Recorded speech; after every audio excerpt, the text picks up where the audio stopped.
سچ بولنے کا انعام۔ حسن ایک ایماندار اور محنتی بچہ تھا۔ وہ ہمیشہ سچ بولتا اور دوسروں کی مدد کرتا تھا۔ ایک دن جب وہ اسکول کے باغ میں کھیل رہا تھا تو اسے ایک خوبصورت اور قیمتی قلم زمین پر گرا ہوا ملا۔ وہ حیران ہوا اور سوچنے لگا، یہ قلم کس کا ہو سکتا ہے؟ یہ قلم عام نہیں تھا بلکہ سنہری ڈیزائن والا خوبصورت قلم تھا۔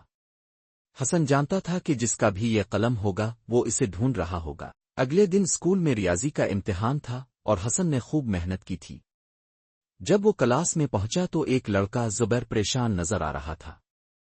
حسن نے پوچھا، تم کیوں اتنے پریشان ہو زبیر؟ نے اداس لہجے میں کہا، زبیر، میرا قیمتی قلم کھو گیا ہے، وہی قلم جسے میں ہمیشہ امتحان میں استعمال کرتا ہوں۔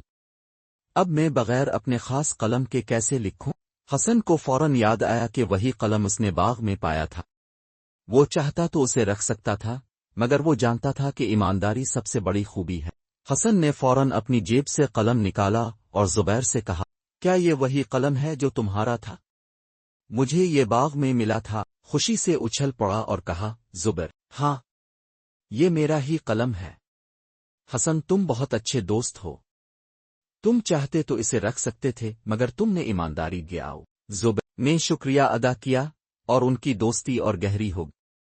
جب یہ بات استاد کو پتہ چلی تو انہوں نے حسن کی ایمانداری کی تعریف کی اور اسے سب کے سامنے ایمانداری کا سرٹیفکیٹ دیا۔ سبق: یہ کہانی ہمیں سکھاتی ہے کہ ایمانداری ایک بہترین صفت ہے۔